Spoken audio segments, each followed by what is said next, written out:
Outdoor Nation. I'm Hershey along with Jeff Rawlinson of the Nebraska Game and Parks Commission, and this is your almost weekly podcast of Nebraska Outdoors. And as you can tell, we still got turkey on the mind. We're going to be talking about turkey calls. There's a lot of different kinds out there, air operated and the friction calls. And today, folks, to quote Sir Mix-a-Lot, we're about to get the friction on.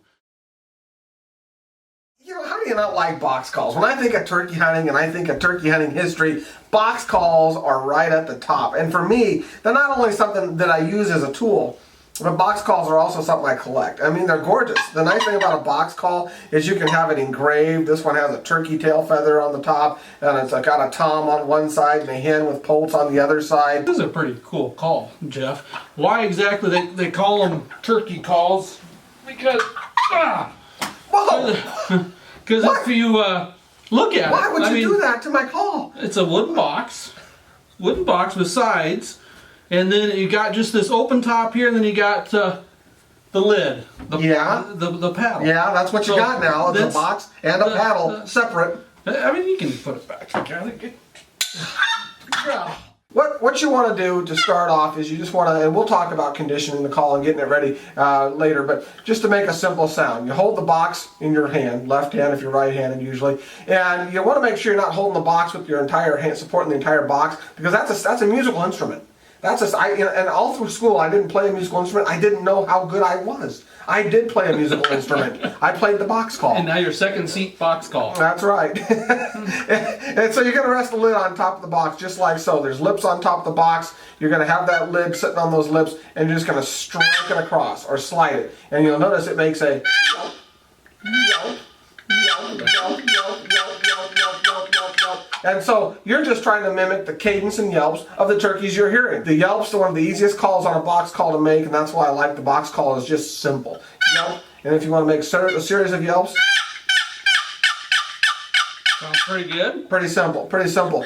Purrs. Turkeys will go all day long purring throughout, picking in the field and purring. That's a content, confidence kind of call. I don't think you can over purr. You can over yelp, but I don't think you can over purr. I like to grab the call with both hands at the lid here, put a little bit of tension on my thumb, and just gently slide. You feel the grain of the wood. Okay. And you're letting that grain of the wood pop naturally over the lips of the box. Now the cluck is another call that you can use in so many ways. There's so many different types of clucks or series of clucks. The easiest cluck is just to hold the call in your hand like this, separate the box from the lid a little bit, and then a little tension on your thumb, pop it, cluck, cluck, cluck, cluck, cluck, cluck. You can also just use your hand and pop it and just kind of drag it across, cluck, cluck, cluck, cluck. They'll sound as good as they can if you provide the proper maintenance. Now, use type maintenance. Do's and don'ts. You don't want it to get wet. You don't want to get your hands, your oily hands, touching the lips of the box or the bottom of the lid, because that'll cancel out the chalk or rosin that you might use to cause the friction. There's a lot of ways to chalk a call. You can use just plain old chalk from the box call chalk. You can't use like chalk you might find at a grocery store that's made for the chalkboard. That's not the right chalk to use. That's got oils and different things in it. But what does the chalk do? What's the purpose of the chalk? The chalk is just going to help create friction. Another type of friction call, folks. A lot of people just call these slate calls. Some people call them pot calls. And the reason that you're going to hear me call them slate quite a bit is the original ones were just that. They were that rock slate. Mm-hmm. And they've been used in a whole bunch of different settings and styles. And we'll talk about some of the other surfaces that are out there now and some of the benefits and all that. But to be honest with you, Jeff, it's kind of the same principle as the box call. You're taking one surface and rubbing something across it, just another type of material in some cases, and you're using that friction between those two items or surfaces to make noises that sound like turkeys. Now, I really enjoy using these slate calls, whatever they're made out of. The next one that kind of came out on the market was kind of the glass, and some people call them crystal now because the impurities are fewer and it's a little bit harder and all that good stuff. These things add a couple of different things. One, a different sound. A lot higher pitched. Be a little higher pitched. Sometimes if we change out the striker, this is the first one I was using there, just wood, which a lot of them come with. This one here is a carbon or what have you, striker, and it's got a little bit higher pitch yet. And now from there, we went to some different materials. We've got ceramic. This one happens to be aluminum, Jeff. I know there's a couple other man-made materials out there and that can they put even it be on. a higher pitch sound Yeah, than aluminum. exactly. And I'm going to use my wood striker again here. And this one you can get pretty loud with. In fact, if you use the carbon striker, one of the other man-made materials, sometimes people struggle with making sounds on these.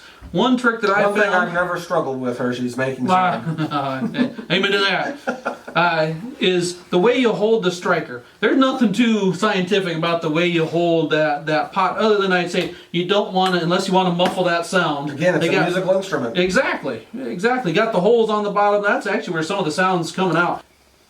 Holding the striker, on the other hand, critical. the stick, if you will, that is the part that you really need to pay attention to. And it's all about angle. I usually like to hold it about like I'm writing with a pencil, but then I lean it forward, actually pointing it away from me.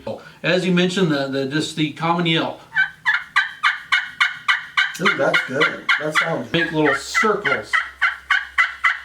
really Nice, good. sweet call, especially with the actual slate like what we have here. The cluck, another common one that you hear out there.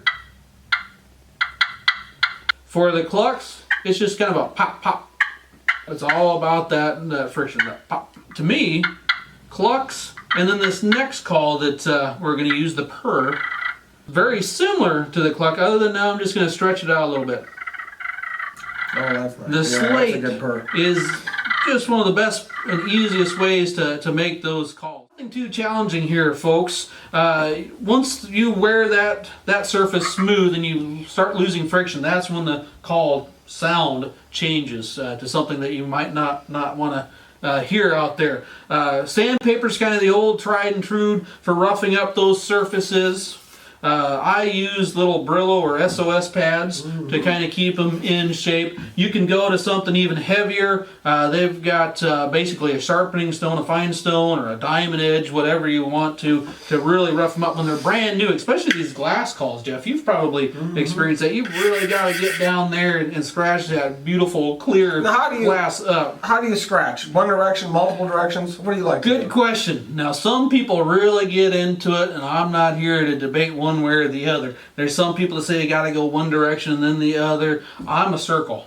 I like a circle. I like going circles because that's going to give me the most area to try. And if you start playing around with your call, you'll find different spots of your call are going to give you different sounds out there. If they're a custom call like what we have here, this is an aluminum one made from a gentleman out of the Omaha area. Really kind of cool woods that he put in there. He might tell you, only go one direction. That's the way his call's set up.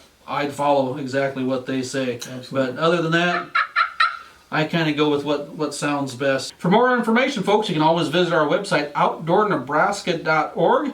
And don't forget to challenge yourself at Nebraska Outdoor U, which can be found at outdooru.org. And join us every Thursday evening where you can stream our radio show live at kfornow.com. Next week, whatever you do, check out our podcast right here on Nebraska Outdoors.